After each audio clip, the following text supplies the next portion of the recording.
Speeding. Speeding. Speeding. 5, 4, 3, 2, 1. The world is changing faster than ever. What used to take decades is now taking years or even months. What you see right now is the illusion that people have had for many decades about the workplace being this secure place to work the rest of your life. For the first time in the history of our nation, our children will not do as well as us. We've seen our friends get laid off, we've been laid off, we've had our pay cut. People are overworked and underpaid. They seem to have less time and less freedom. They live under constant pressure. This is going to be forced.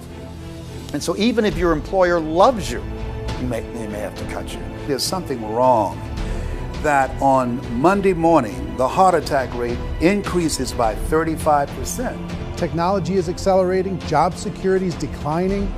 It just doesn't seem like the old models of making a living are as reliable as they used to be. Every aspect of our lives, there's a better way out there, but we're still doing it the old way. We live in the greatest country on the planet, and there are a lot of people sitting around complaining and being cynical. Like everyone's whining about this old model, and I'm like, why don't you leave it?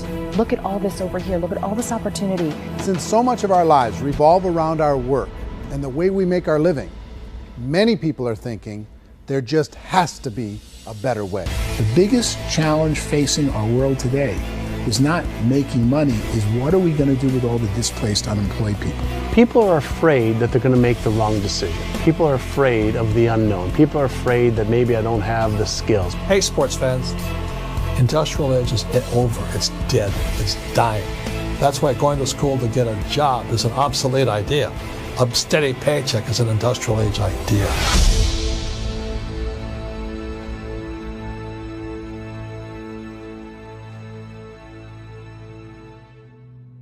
It's the search for answers that has brought us here together today. My name is Eric Worre, and for almost 30 years I've been an entrepreneur, struggling at times, but ultimately succeeding. As a best-selling author, speaker, and business owner, I've spent my entire career helping millions of people around the world to become entrepreneurs. And I believe strongly that there is, in fact, a better way when it comes to how we make a living. The career landscape has changed dramatically, and many are still working in a model that is completely out of date. What worked for previous generations isn't working as well for people today. In this film, we're going to explore 3 important questions. First, what's really going on in our working world today? Second, in this new economy, is it better to become an entrepreneur, or is it safer to work for someone else? And third, if a person decides to become an entrepreneur and start their own business, how can they do it without taking on massive risk? To help in this journey, I've brought together some of the greatest experts and thought leaders in the field of entrepreneurship to share the real facts with you. My intention is to give you new information that will allow you to make choices that are not limited by an old, outdated model. Let's start by understanding what's going on in our working world today.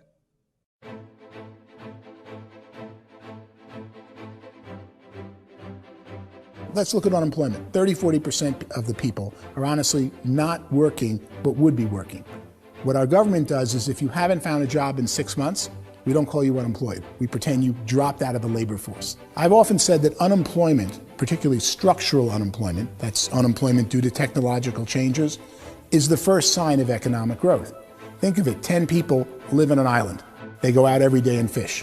One day, new technology shows up. A missionary brings them a net. Now, using the net, one pilots the boat, one throws the net. 2 fishermen can do all the work 10 used to. That's a 500% increase in productivity, 2 doing the work of 10, in one day. You don't have to learn a lot to learn how to throw a net instead of throw a fishing line. The island's got a big problem, 80% unemployment. But the island still has all the wealth of the fish because the 2 people produce as much fish as 10 did. Now, of course, looking back in history, these changes used to take thousands of years.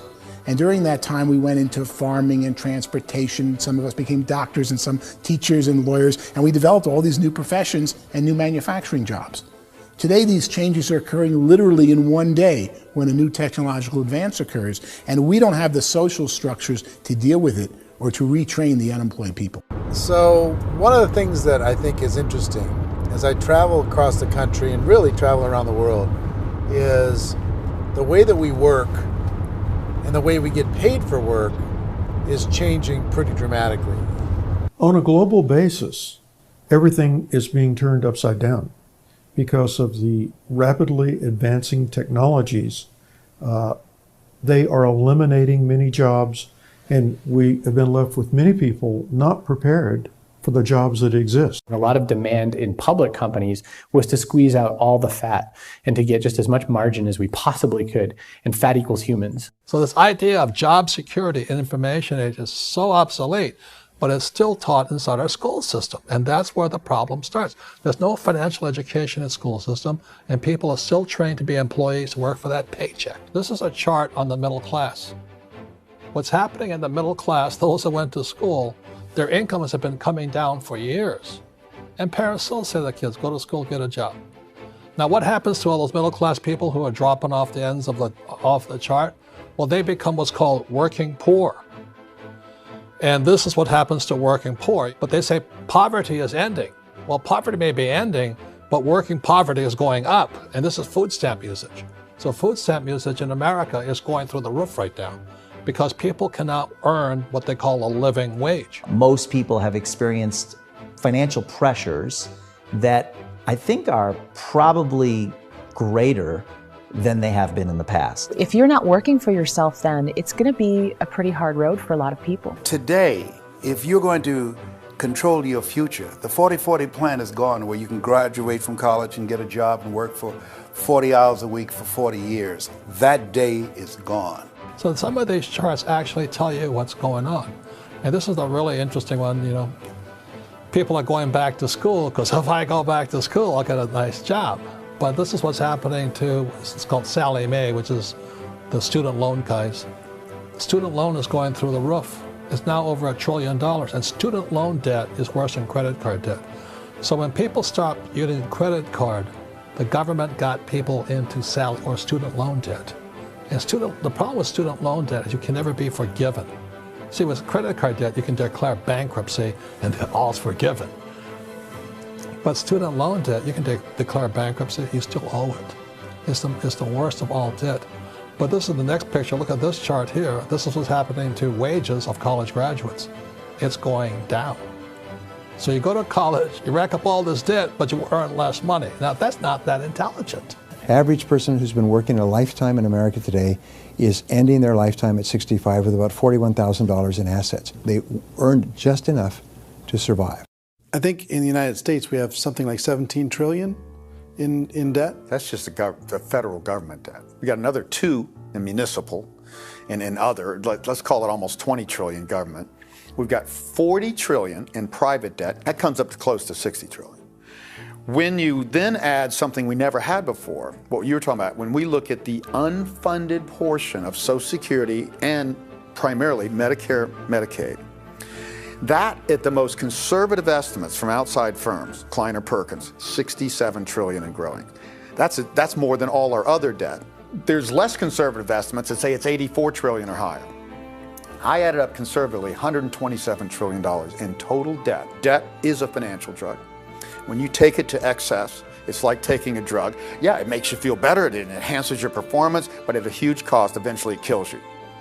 And so that's what happens. We keep doing more and more debt, and you get less and less results, just like a drug, until the debt gets so high that it crushes the whole system. That's where we're at, 8.2 times GDP. You know who I feel sorry for? I feel sorry for the person who dreads going to work, who is sick to their stomach on Monday morning, who hates their alarm clock, who gets a little glimmer of hope on a Wednesday because it's hump day and says, thank God it's Friday. And they live for those 2 days a week where they get to be themselves and they don't have to be around people they don't like, and they don't have to play the political game in the office, and they don't have to live this half life. The person that works 50 weeks a year just to be able to have the 2 weeks for vacation. And you know what happens to most of them nowadays? They don't have a vacation. They have a staycation.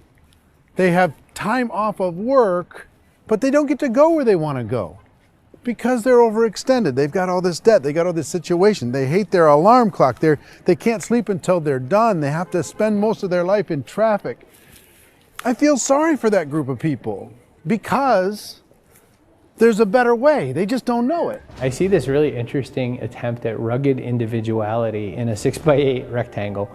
And I feel like you're all the same, except for the little push pins of the pictures. There's different pictures. Yours is named Jenny and his is named Sujara, but it's the same people. And this is how they are, and they're just like the zombies, and there's no joy in there, there's no fun. There's always like the wacky woman who decorates her cubicle, and that's the most she can do there. You got to give her credits, right? The wacky cubicle woman. The basis for their life is worry. I'm worried, you know, maybe I'll get fired. I'm worried maybe my company will go out of business. I'm worried I can't keep spinning the plates on paying the bills. I'm worried about how do I send my kids to college. I'm worried, what if the transmission of my car breaks? That's, you know, 2 or 3, I can't fix it. People live in a sea of worry, and it eats at them. Those signs that people held up during the Depression didn't say looking for gainful employment in a cubicle. It said looking for work. Work is what we're looking for. Job is just a unit of measurement. Work is what we're going after. It's time to look in the mirror and say, it's not the economy, it's my economy. It's my little world of where I am. I need to improve. I'm not going to wait for the economy to come back because frankly, the economy is doing great in this country. So I'm here on Wall Street, the financial center of the universe, the financial capital of the world. This is where most people's money goes to at least be held for a time, right? With interest rates in banks being effectively zero, and many experts are predicting it's going to stay at zero for the next 10, 20, even 30 years, people feel like they don't have any choice but to put their future into equities, to put their future into the hands of other people on this stock market, and hope that the stock market goes up, hope that the stocks that their advisors pick or that they pick goes up. That's one way to go, I guess. It's my personal belief that if you put your future into the hands of yourself, in other words, you have earning power by yourself, I think you're a better investment than these guys. I think you controlling your future is a better option than handing over your retirement to these guys. The average household income in the United States is approximately $50,000 a year, what they call the middle class. To reach the top 25% of income earners, you'd need to earn at least $90,000 a year. To reach the top 10% would be a household income of $140,000, the top 5%, $190,000, and to be in the top 1%, you'd need a combined household income of at least $380,000 a year. So here's the question. What do you think would give you the best chance to move up and get to the top 10%, the top 5%, the top 1% or beyond? In my opinion, and in the opinion of many, many experts, the answer is to become an entrepreneur, to become your own boss. I think you have to be a business owner. I can't, the only time I ever say to someone it'd be great to be an employee is when they've already told me they've surrendered. I only tell people who are wounded spiritually that they should be an employee. And it's that feeling that you get when you pick up the backpack off the little Cub Scout and say, "Don't worry, little guy, we'll get you back to the camp." You know, it is in no way a kindness when I tell someone they'd be a great employee. The other status symbol really increasingly is lifestyle. I mean, people can own their own business, maybe even work out of their house. That, I tell you, people admire that. Like, gosh, I wish I could do that. The spirit of the entrepreneur is to be a risk taker and to be resourceful and unstoppable and to have a vision of yourself beyond where you are and not willing to settle for life as it is. Think about the great entrepreneurs. They're visionary. They have heart. They're willing to do today what others won't so they can do tomorrow what others can't. Personally, I don't think of the new economy, the old economy. I create my own economy. The entrepreneur's in control. I decide what the economy is going to be like. In the world of entrepreneurship, there are no limits. you can make as much as you want, depending on how much you want to work and how smart you are and how great a team you put together. There's no more lifetime rewarding business than being an entrepreneur. Why in America, where anyone could be anything, would people want to give up their freedom and become effectively a modern-day slave, told shut up and be here every morning at 7:30, leave at 5:30, and do what I tell you? If people decide to become an entrepreneur and work for themselves, they have some traditional options, but they're riskier than you might think. Any kind of a retail business, retail build-outs, is extremely expensive.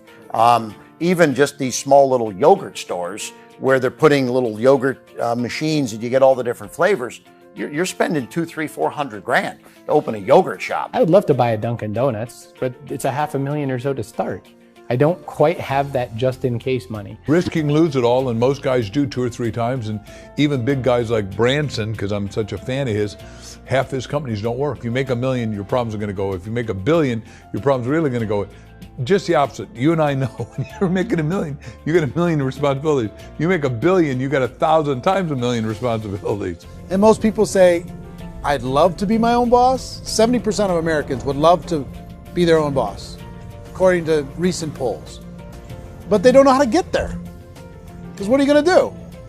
One, you could buy an existing business. If somebody's selling an existing business, you have to ask why.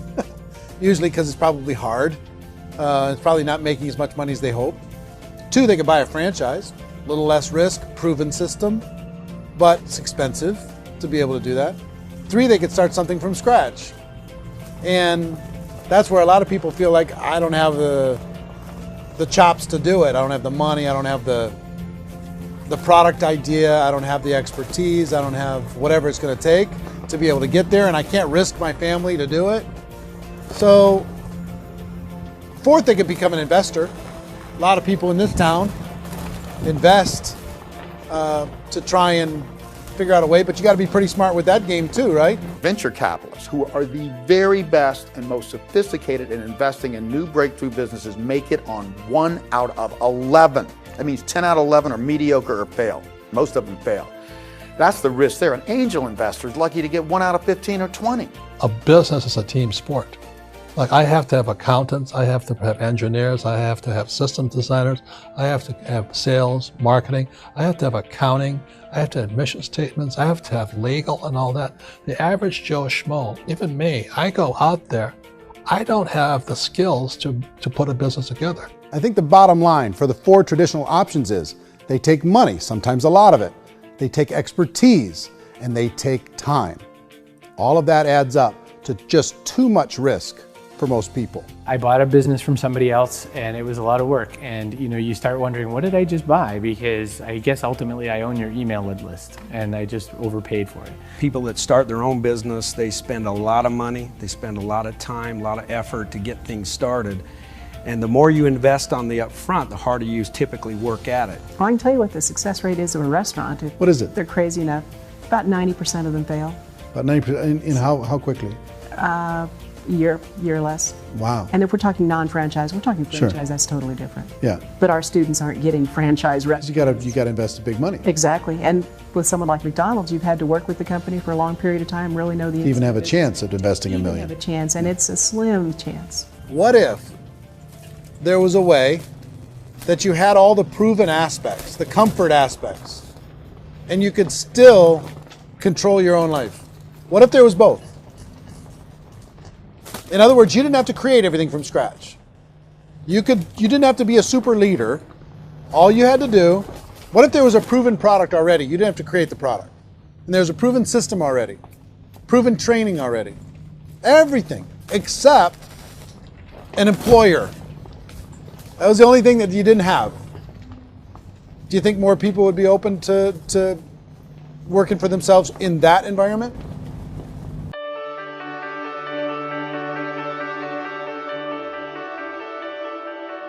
In our search for a better way to make a living, we've come to the conclusion that becoming an entrepreneur is actually safer than being an employee.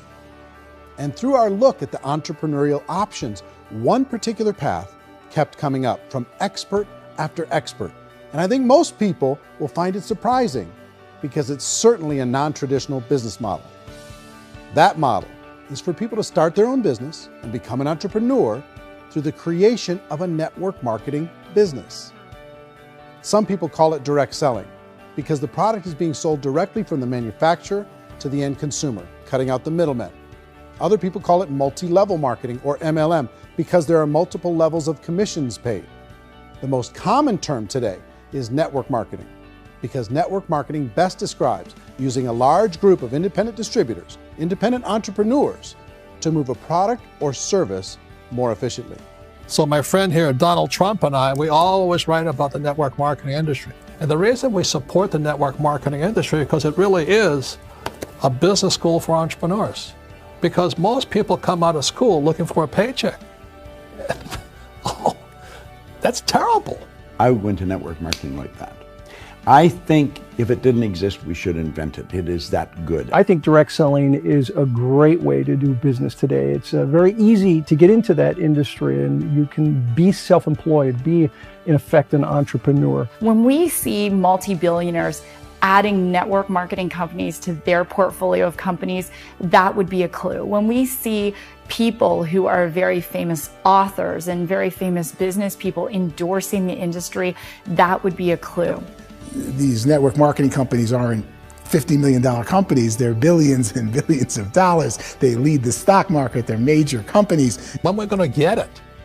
You know, and you're going to school to work for a paycheck, but if you want to be rich, be an entrepreneur, and network marketing gives you the spirit to be an entrepreneur. A traditional company will spend up to 50% of their total revenue on marketing. Network marketing companies use a different approach. Instead of having all that extensive marketing expense, they utilize a network of independent distributors to do the marketing for them. Now, why do they do this? First, because word-of-mouth advertising is so much more effective today than traditional media advertising. Second, some products need to be explained or demonstrated, and an independent salesperson can do that more effectively than an ad campaign. Third, it's completely efficient. The company only pays for the marketing of their product if a sale happens and not before. Imagine if Amazon allowed you to become an independent distributor and paid out 40% of its revenue to that distributor group. All you had to do as a distributor was recommend a product, and if a person bought it on Amazon, Amazon would take care of all the logistics, and you'd get paid for bringing the customer. Now imagine you got paid for every purchase that customer made for the rest of their lives. Well, Amazon doesn't offer this option, but network marketing companies do. 85% of all buying decisions in our society are made as a result of word of mouth or reputation. We're recommending things to each other all the time. You know, who's your dentist? Who's your doctor? Who's your lawyer? What detergent, are you using? What legal system are you using? What product are you using? We're talking to each other about the things that we love anyway. When you go into a big box retailer, you're lucky if the clerk looks you in the eye, much less gives you any detailed or accurate information about what you're purchasing.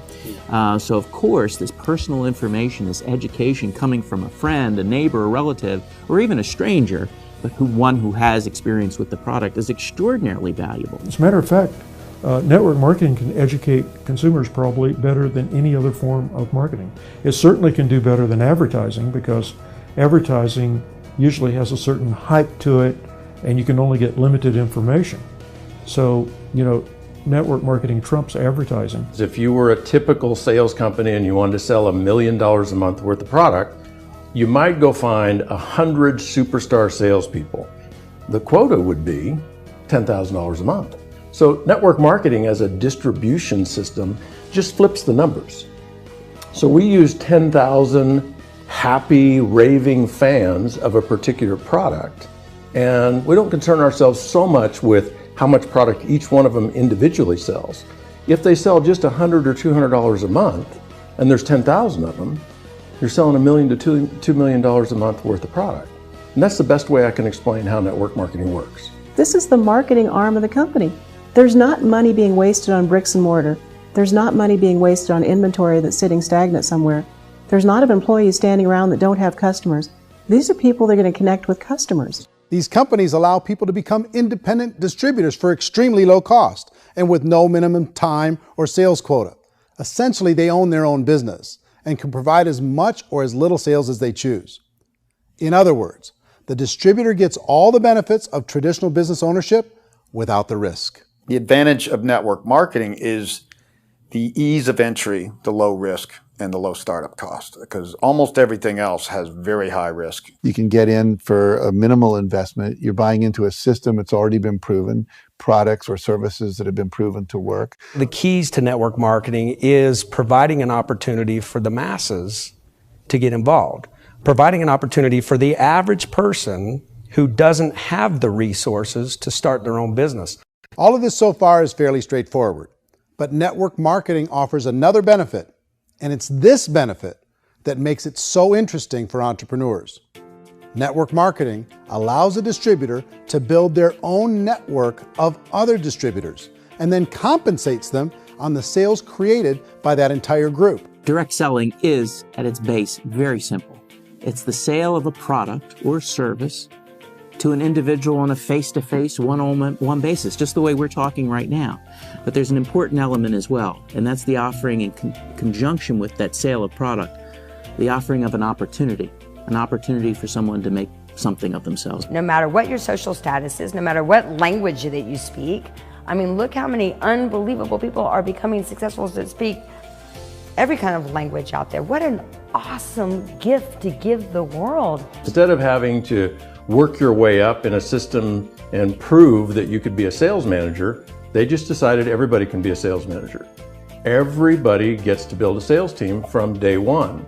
And so what that brought into the system of growth as a direct selling company is the concept of compounding or geometric progression. Because now you can actually grow a sales force very quickly because everybody is enrolling people in their own sales force. People who are like, oh, this is weird, I'm building a sales team, or what do you think you do at a regular company? How do you think a regular company works? Network marketing is the only industry that doesn't say your past determines your future. It looks at your past and says, okay, now what can we train you to do so you can have a great future? Every other employer out there wants to exploit you for what you already know, not teach you something new. Network marketing has the potential to save the United States and the world because it's going to teach people not to be employees, but to be entrepreneurs.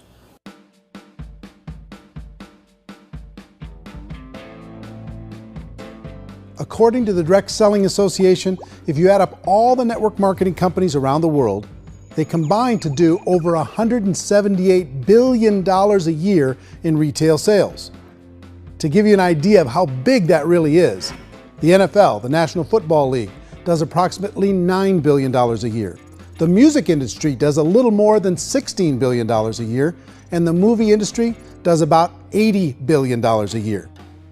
Using a conservative average, network marketing companies pay their distributors about 40% of that $178 billion in the form of commissions, which adds up to more than $71 billion a year. That's almost $6 billion a month. It's almost $200 million in commissions every single day. So it's certainly working, and people are making serious money in network marketing. With the growth of the direct selling industry over the last 10, 15, 20 years, we've seen a broader understanding of the channel. We have seen more and more people getting involved in the business, so our penetration in the marketplace has increased, and thus the understanding in the marketplace of who we are has increased. And we've seen non-direct selling companies look at the direct selling model and say, something's going on there.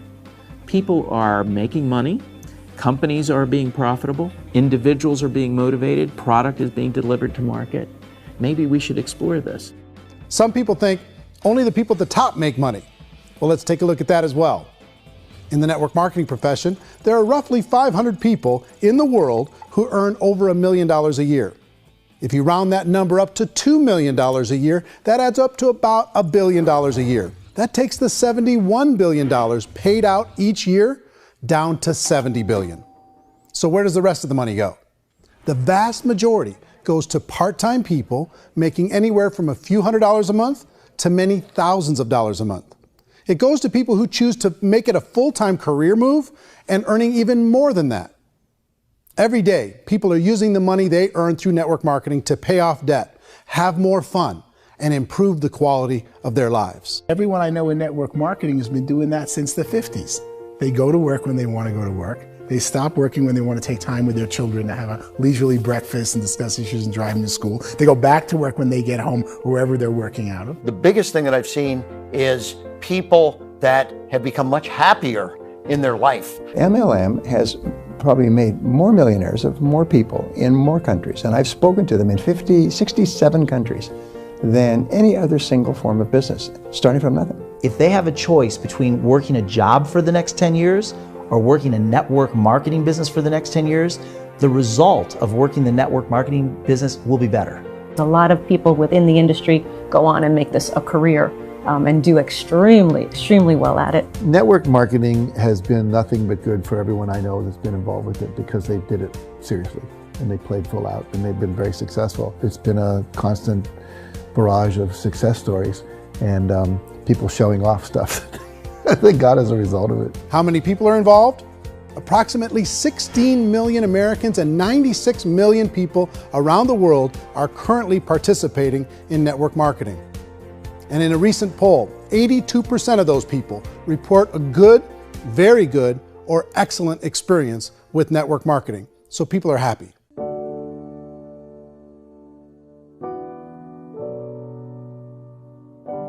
So I've taken a look at the network marketing profession and really tried to understand why so many people are confused as to the validity of this as a business.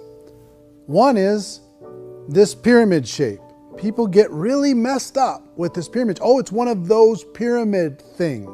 So I just think there are a lot of haters out there who really don't understand the industry and say, oh, it's a get-rich-quick scheme. It's a pyramid. Well, corporate America is a pyramid scheme. You know what I mean? It goes like this. You have thousands of MBAs, let's say working for Ford or General Motors or Coca-Cola. If all these MBAs are all trying to get to here, that's a pyramid. Only one guy's going to make it. Every 10 years, one's going to make it. Whereas you look at network marketing, it's like this. So you're here, and your job is to develop other CEOs coming up behind you. So it's an inverse pyramid. In network marketing, it's a very simple concept. If you sell product, you get paid. It is paid based on production. There is no first mover's advantage. There is no investment component where the more somebody spends, the more they're entitled to make. So the two are polar opposites of each other. It doesn't matter what shape the company is or the compensation plan is shaped, whether it's a circle or a pyramid or a triangle or a trapezoid, it doesn't matter. If compensation is coming primarily from recruitment, then you've got a problem. On the other hand, if an operation is basing their compensation to participants on the basis of sales, even when those sales are generated by people you've recruited, well, then you're a perfectly legitimate enterprise. That's the legal test, it's the practical test. Another issue that's been true in the past that is no longer true now is people used to be in network marketing loaded up with products that they couldn't sell, and they ended up a loser. They ended up with a bunch of product in their garage, they ended up with a bunch of products sitting in their kitchen shelves or whatever, and they thought they could sell it, and then they weren't willing to or able to sell it, and they ended up with a bunch of stuff, and they were bitter about it. There was this thing called front loading where you had to buy, if you bought $25,000 worth of product, you got better commissions and all this. Today, it's almost all done by computer. It's direct mail, comes from a warehouse somewhere else. You don't have to have all this inventory. You don't have to stock up. It's a paperless world now. Most of it's done online. You have a back office. It really works. And the technology has changed everything. Third issue is people start talking about 99% of people in network marketing don't make any money. Well, we've talked about that over the course of this journey together. Almost $200 million a day is being paid out to network marketing distributors around the world. The naysayers, the people who say that it doesn't work, are usually the ones who just don't know how to make it work for themselves. And so they're giving you an opinion, and I tell people, don't confuse people's opinions with expertise, because opinions are free. And don't confuse sincerity with the truth, because people could be sincerely wrong. But here's the reality inside of network marketing. The vast majority of people that get involved in network marketing just become customers, and they get involved to be able to purchase product at a lower price. If you take Costco as an example, if a person goes into Costco and gets a membership to Costco so they can get a lower price on the product, we don't call that person a loser because they have a bunch of product that they walked out with with a smile on their face. Yet when some people want to take a look at network marketing, they say, well, those people, they're just using the product and they aren't earning an income, so they must be a loser. They're not a loser, they're a happy customer. That's the vast majority of people that are involved in network marketing. Now, a smaller percentage of those people decide to go build a business. They earn $300 a month, $500 a month, $1,000, $2,000. That's the bulk of earnings in network marketing. And then there's the few that really decide to take it serious, really decide to build a large network, really work to make that network very, very productive. And those people make huge amounts of money and there's no cap. What I do as an outside economist, just somebody looking at this industry like any other industry I speak and say, look, what's the realities of this? 1% do incredibly well. 10% generate some additional income at pretty low risk and effort, that's not, and 90% of people roughly end up customers. One thing that I think is real when it comes to people's perceptions about network marketing is people put this, and distributors, I think, involved in network marketing have some responsibility for this. They have sometimes unrealistic claims about the product or about the income. Most people who become distributors, they want the money, they want to be successful, but they don't have the skills.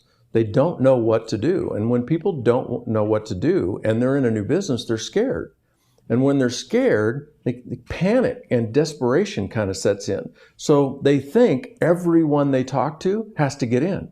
So if I talk to you and you say, well, no, I don't have time to do that, they're like, no, I need you. You have to do this or I won't be successful. So I start clawing on you. I start that desperation. So then I start making claims about the product, which are not appropriate, probably not even true. Or I start saying, oh, let me show you how you can make all this money and you don't have to do anything, Eric. And so you just totally misrepresent the opportunity, and you're clingy with people because you think you need everybody to be successful, and you don't. You know, one of the messages that I try to deliver most forcefully to companies as well as salespeople in direct selling is that you don't have to overpromise. The reality is in network marketing, there's a lot of hard work involved. There's a lot of effort. You're going to have to develop yourself. It's a business like anything else. It's going to take some time, but in my opinion, it's better.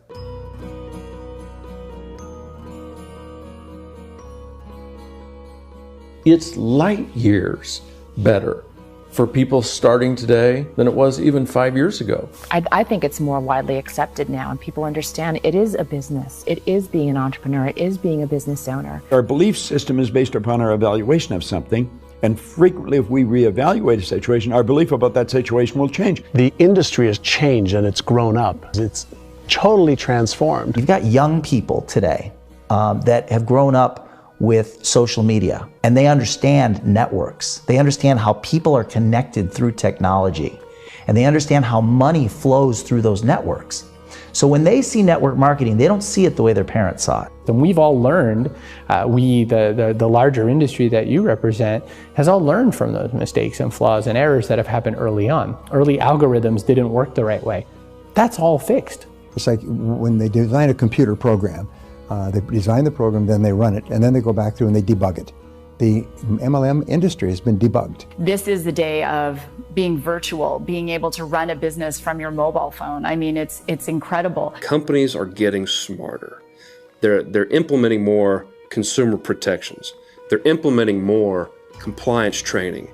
They're doing more with respect to product research. If you do get involved and you make purchases of inventory, even on a voluntary basis, if you decide that this business is not for you, you can leave and have that inventory repurchased by the company. There's no other business that offers that kind of protection on a voluntary, self-regulatory basis.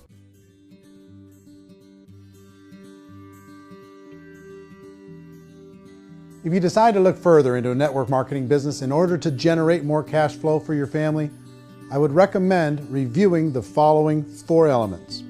First is the product or service. And on the product or service, I would ask 5 important questions. 1, do you like it? Is it something you would feel comfortable sharing with others? 2, is there a recognized need in the marketplace? It's hard to create a need if one isn't naturally there. 3rd, does the product meet that need? Does it solve a legitimate problem for consumers? And 4th, is it priced to sell? Can it compete in the marketplace? And fifth, is it priced for profit? Is there enough margin for the company and the distributor to be able to generate income for the long term? If you can answer the questions on the product to your satisfaction, the next element to consider is the company itself. Is it well run? Do you believe in the founders or the management team? Do you feel they have what it takes to go all the way? See, it doesn't matter how good the product is if the management can't take care of the company. Good management can change with the times. They can handle adversity. They can make good decisions. Make sure you choose a company that can serve you for a long time. The third element to consider is the compensation plan. And with that, there are 3 important things to look at. First, a brand new person needs to be able to generate some money fairly quickly. It may be an obvious reason, but you can probably imagine the ripple effect of a distributor getting involved and having even a small victory fast. That can only help with the overall success of the organization. Second, a person should be able to develop a moderate part-time income in a reasonable period of time.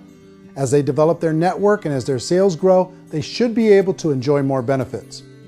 And third, for the people who are really serious, for those who decide to really go pro in the network marketing profession, there should be the possibility to make a serious full-time income if they work hard and are committed to developing their skills.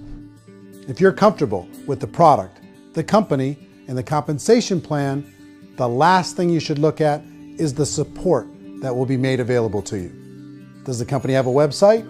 Does it have a solid online reporting tool? Do they have comprehensive training available? Do they host events to help you build your business? If you decide to do this, what kind of a support system can you plug into? Choosing a network marketing company is a personal decision.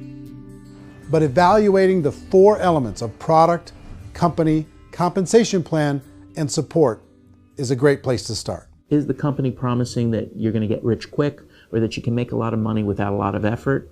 That's a red flag. Is there a product that you really believe in that you think can be sold? Or are you being told by salespeople or the person who's trying to recruit you or by the company itself that don't worry about the product, all you have to do is recruit other people into the business? Red flag, warning sign. If you're hearing that, take a second or even a third look. Get to know the customers, the products, the business, have some success, and see where the opportunities might take you to move up in the organization. You want to find out how concerned are they about my education, my training, and my development? Is there a space for me to grow?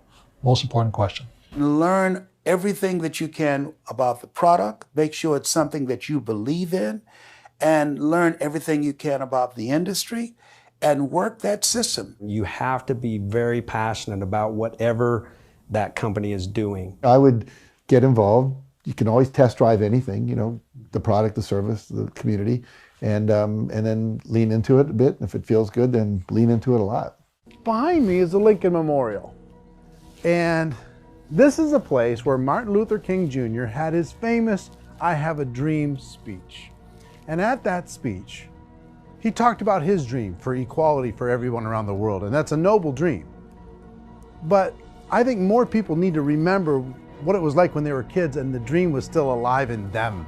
Before it got beaten out of them by reality, by this paycheck, by these responsibilities, and by having to live for this job to pay the bills.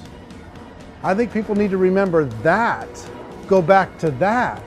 Once they know that there's a better way, I think their future is going to be much brighter. They can live a better life.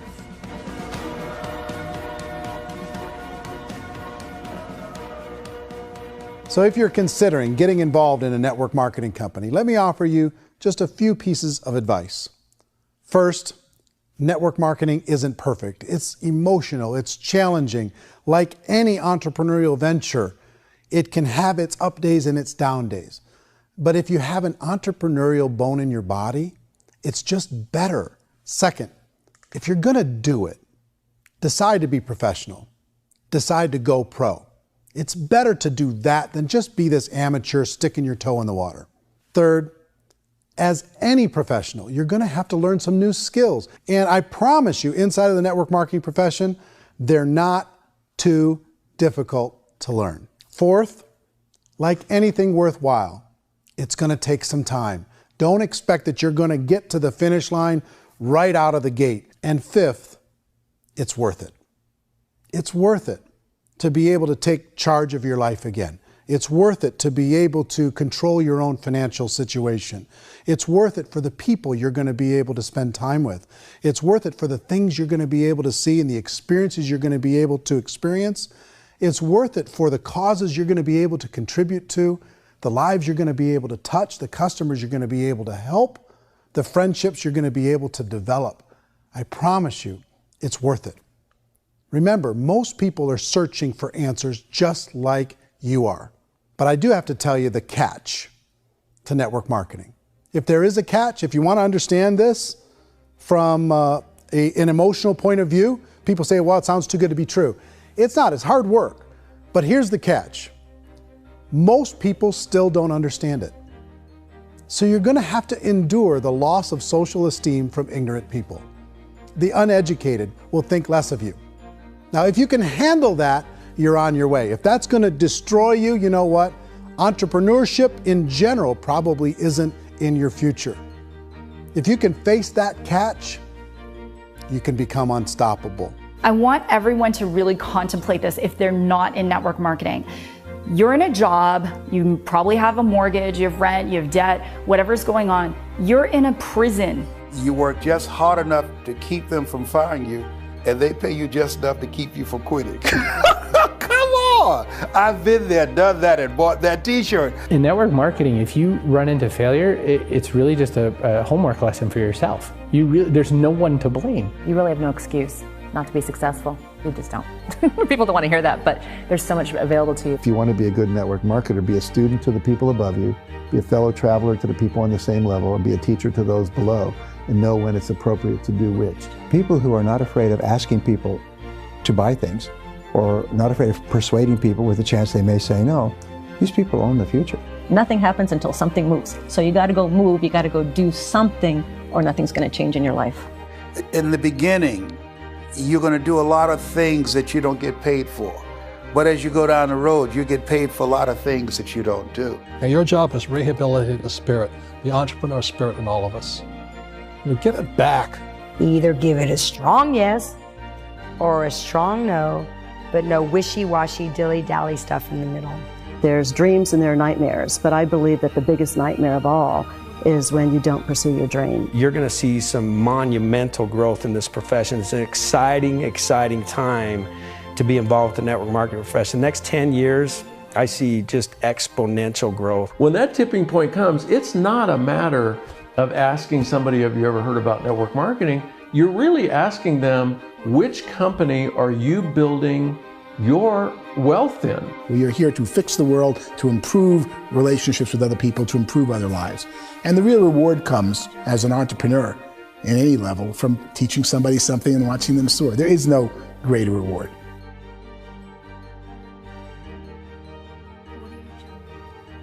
Life's too short to spend it living someone else's dream instead of your own.